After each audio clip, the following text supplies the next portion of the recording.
오징어 게임이 전 세계적인 흥행을 이어가고 있습니다. 그 이후로 나왔던 마이네임도 좋은 성적을 이어가고 있는데요.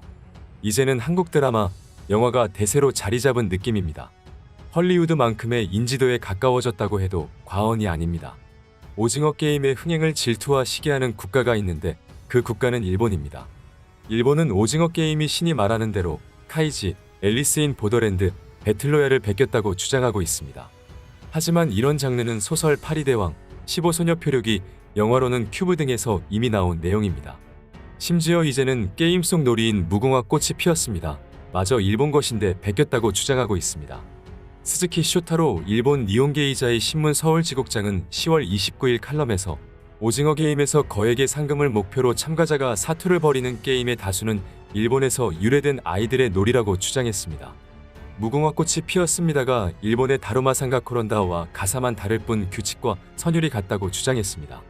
드라마 제목이 된 오징어 게임이 땅에 S자를 그리고 상대방의 진지를 공격하는 일본의 S캔 S에서 왔다는 설이 있다고도 했습니다. 이 모든 주장의 근원은 이명수 연기향 토박물관장의 주장인데요. 임 관장은 앞서 2019년 우리 집에 왜 왔니 놀이가 위안부 강제 동원을 묘사한 일본 노래에서 유래했다고 처음 문제를 제기한 인물이기도 합니다. 그러나 교육부가 의뢰한 초등교과서 전래놀이의 교육적 적절성 분석 정책 연구 결과 이것은 사실이 아닌 걸로 결정났습니다. 이 연구에는 무궁화 꽃이 피었습니다도 있는데요. 이 놀이를 전통적인 숨바꼭질이나 술래잡기가 시대의 변화와 놀이성의 추가에 따라 변화된 형태로 봤습니다. 일본에서 유래됐다고 결코 인정하지 않았습니다. 그러나 임 관장은 인정하지 않고 자신의 주장을 계속 펼쳤습니다. 임 관장은 무궁화 꽃이 피었습니다는 일본 강점기 무궁화 전파 운동을 하던 남궁옥 선생이 1938년에 일본 놀이를 하는 아이들을 보며 가사에 무궁화 꽃을 넣어서 바꿔 부르게 한 것이라고 주장했습니다.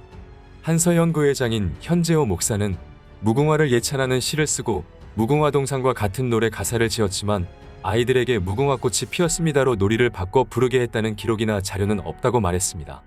일제의 고초를 겪으면서 몸이 약해진 남궁옥 선생님이 돌아가시기 1년 전인 1938년에 아이들에게 가르쳤다는 것은 상식적으로 이해하기 어렵습니다.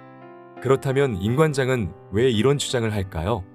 일본의 책 소와 어린이 풍토기, 전승놀이 백과, 놀이도감, 아시아놀이, 일본의 놀이를 출처로 삼고 있습니다.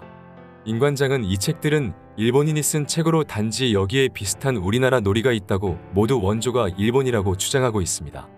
즉, 기록이 있는 책에 그렇게 나와 있기 때문에 이것을 정설로 받아들인다는 이야기입니다.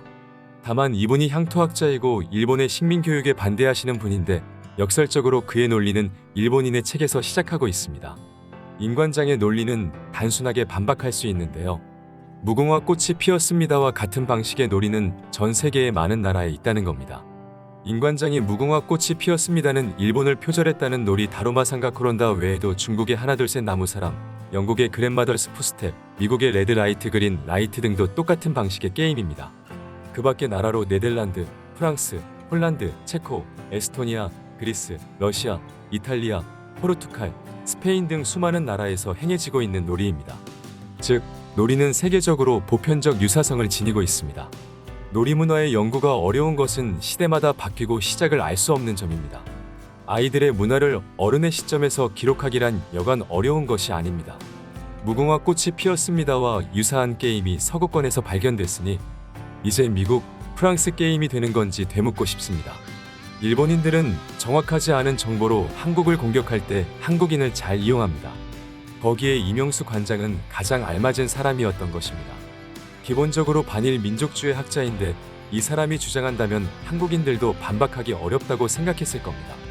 대다수의 언론이 이런 점에 의문을 품지 않았다는 점은 참 안타까운 일입니다. 이상 다른 뉴스였습니다. 구독과 좋아요는 제작에 큰 힘이 됩니다.